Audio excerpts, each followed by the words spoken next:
In today's video, I'll teach you how to fix Discord limited access. So if Discord has limited your access, it might be because of the suspicious activity detected on your account. This will prevent you from joining new servers and sending new direct messages until the issue is resolved. Normally, the restrictions are temporary. That means it will be lifted automatically after a while.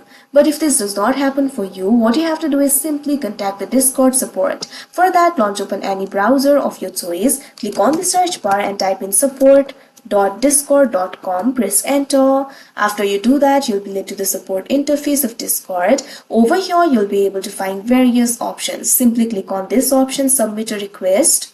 Now you can see over here, you'll be able to submit a request. You'll be able to see the question over here, what can we help you with? Simply click on this field. Now you'll be able to find various options over here. Simply click on this option, help and support. Now in order to submit a request, what you have to do is fill in these details. First of all, click on the field of your email address and make sure to enter your email address over here.